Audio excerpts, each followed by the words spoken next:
বাংলাদেশের মানুষ ধর্মান্ধ নয় যারা, আমি কোন রাজনৈতিক দলের নাম করতে চাই না, যারা ধর্মের ওসিলা দিয়ে মানুষকে বিভ্রান্ত করে, বিএনপি সেই আদর্শে বিশ্বাস করে না। আমরা এমন একটি পর্যায়ে 2024 সালের 5ই আগস্ট দেশকে এনেছিলাম, সেখানে ছাত্র জনতার কথা আমরা বলি, কিন্তু এখানে ভুলে গেলে চলবে না যে 1 লক্ষ মামলা, আমলা, খুন, গুম সবকিছু সহ্য করে বিএনপির নেতা কর্মীরা কোনদিন কিন্তু পিছিয়ে যায়নি।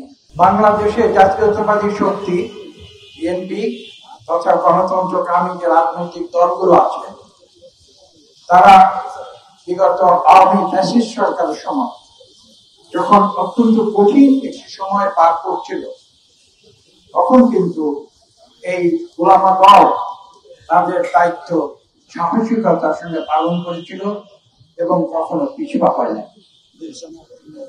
আমার মনে আছে একটি কঠিন সময় আপনাদের মনে আছে, ঠিক আজকে আমরা যেখানে দাঁড়িয়ে এই মহতী অনুষ্ঠানের আয়োজন করেছি, অংশগ্রহণ করছি আমাদের এই অনুষ্ঠানে, ঠিক এই স্থানে 2023 সালের 28 অক্টোবর কি ঘটনা ঘটেছিল, আমি আপনাদের সেই কঠিন সময়গুলো স্মরণ করে দিতে চাই এই কারণে যে তার পরবর্তী যে সময়গুলো পার হয়েছে, সে সময় কিন্তু ওলামা দল চুপ করে বসেছিল না।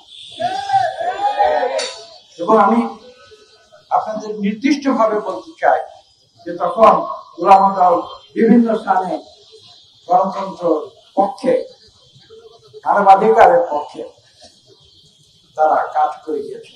এবং আমরা মনে আছে তাদের সঙ্গে আমি এমন একটি কঠিন পরিস্থিতিতে আমরা লিফলেট বিলি করেছিলাম এবং সেখানে কিভাবে আওয়ামী সন্ত্রাসী এবং তৎকালীন যে প্রশাসন কিভাবে সেখানে বাধা সৃষ্টি, কিন্তু ওলামা দল কিন্তু থেমে থাকে। আমরা এমন একটি পর্যায়ে 2024 সালের 5ই আগস্ট দেশকে এনেছিলাম, সেখানে ছাত্র জনতার কথা আমরা বলি, কিন্তু এখানে ভুলে গেলে চলবে না যে 1 লক্ষ মামলা, আমলা, খুন, গুম সবকিছু সহ্য করে বিএনপির নেতা কর্মীরা কোনদিন কিন্তু পিছিয়ে যায়নি। আওয়ামী লীগের মতো কোথাও পালিয়ে যায়নি। আমরা রাজনীতি ছিলাম এবং আমরা তখন আমরা লক্ষ্য করেছি আমাদের জনাব তারেক রহমান কিন্তু তার যে নেতৃত্ব, সেই নেতৃত্বকে আমরা সামনে এগিয়ে গেছি। আমরা একটি বিস্ফোরণমূলক পরিস্থিতি বাংলাদেশে সৃষ্টি করেছি, যে পরিস্থিতিতে ছাত্র জনতারা এসে তাদের বৈষম্য বিরোধী আন্দোলনের যে ডাক ছিল, সেই ডাকে এসে তারা তখন এমন একটি কাজ করেছে যে সেলাই দিয়ে একটি স্ফুলিঙ্গ জ্বালিয়ে দিলে বিস্ফোরণমূলক পরিস্থিতিতে যেমন একটি বিস্ফোরণ হয়ে যায়, 5ই আগস্ট সেই বিস্ফোরণ আমাদের বুঝতে হবে। সেই পরিস্থিতি কিন্তু সৃষ্টি করেছিল বিএনপি এবং গণতন্ত্রকামী যে রাজনৈতিক দলগুলো বাংলাদেশে, তাদের দীর্ঘ 16 বছরের আত্মদান সংগ্রাম, তার ফলশ্রুতি এবং সেই অর্জনের নেতৃত্ব দিয়েছিলেন।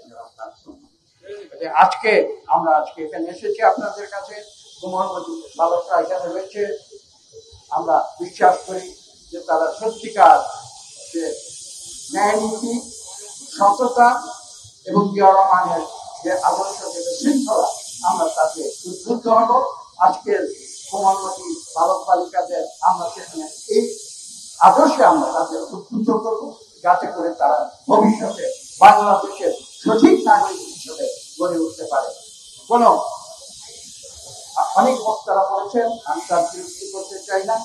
আমরা ধর্মের বিশ্বাস করি, বাংলাদেশের মানুষ সরল প্রাণ মানুষ, তারা ধার্মিক। আমি কথা বলেছি, বাংলাদেশের মানুষ সরল প্রাণ মানুষ, তারা ধার্মিক, কিন্তু তারা ধর্মান্ধ। বাংলাদেশের মানুষ ধর্মান্ধ নয় যারা, আমি কোন রাজনৈতিক দলের নাম করতে চাই না, যারা ধর্মের ওসিলা দিয়ে মানুষকে বিভ্রান্ত করে, বিএনপি সেই আদর্শে বিশ্বাস করে না। আমরা সকলকে সম্মান করি, সকলকে শ্রদ্ধা করি, যার ফলশ্রুতিতে শহীদ প্রেসিডেন্ট জিয়া রহমান বাংলাদেশি জাতীয়তাবাদের সৃষ্টি করেছিলেন, যেখানে যেই দেশে এই বাংলাদেশি জাতীয়তাবাদে বিশ্বাসী হয়ে সকল জাতি, ধর্ম, বর্ণ নির্বিশেষে সকল মানুষ সমানভাবে